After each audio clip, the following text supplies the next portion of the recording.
Že 25 let je BTC City Ljubljana dom ene najživahnejših kulturnih zgodb prestolnice.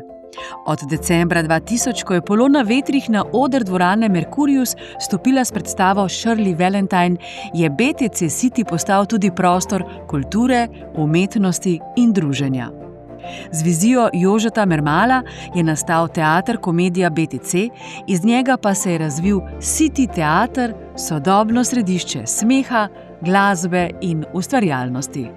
Sama zgodba se je začela leta 1999, ko smo v košari toplozračnega balona leteli nad Cerkniškim jezerom skupaj z gospo Polono Vetrih in gospodom Mitjem Ratovnikom. In takrat je gospa Polona dala idejo, če bi lahko imeli tudi v BTC-ju kakšno skladišče na razpolago za novo gledališče. In takoj sem zagrabil za to idejo in tako je konec leta 2000 smo prišli do te premiere Shirley Valentine. Dvorana je bila razprodana in karizmatičen nastop Polone Vetrih je tudi doprinesel k velikemu uspehu. City teater je našel prostor kot privatno gledališče, ki se ukvarja z komedijo. Trudimo se za produkcijo čim kvalitetnejše komedije. To nas umešča nekam vmes med institucionalna gledališča in pa povsem neodvisne produkcije, ki pač delajo samo in izključno za trg. Zelo pomembna je tudi koncertna dejavnost, otroški program in vse to, da zajamemo čim širšo publiko ljudi, ki mogoče drugače ne grejo v dramo, da jim ponudimo neko kvalitetno, zabavno kulturo. Poglejte, po duši sem zelo radoveden in tudi večina ljudi ni verjela, da bomo zgradili takšno mesto v mestu, da je to možno na nekdanjih javnih skladiščih. Danes vidite, kaj se je vse zgodilo, da tudi za teater moraš imeti veliko poguma.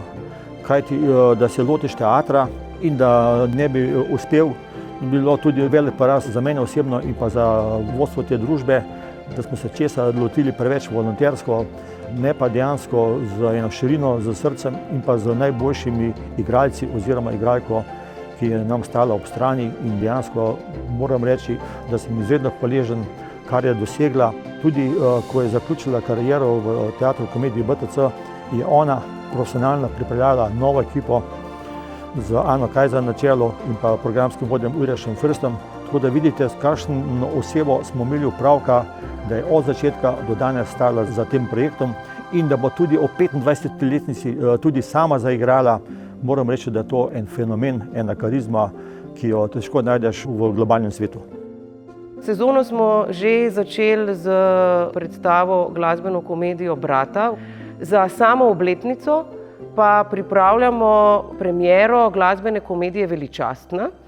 V njej bo nastopila ustanoviteljica oziroma soustanoviteljica tega gledališča Polona Vetrih z Mojco Fatur in Nikom Škrlecom.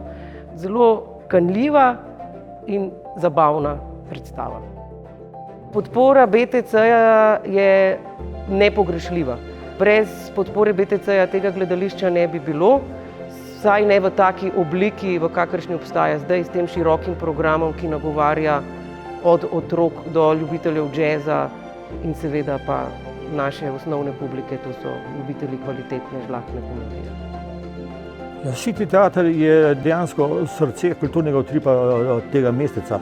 Za naslednjih 25 let sem prepričan, da bo City teater gonilna sila v tem slovenskem prostoru in pa da bo še vedno cvetel v samem jedru Evrope in tudi nas navdihoval tako v vodstvo družbe, kot tudi vse ljudi, ki ga obiskujejo, da bodo imeli čim več dodatnega navdiha in pa možnosti vsakodnevnega kreiranja ali pa navdihujoče projekte za bodočnost.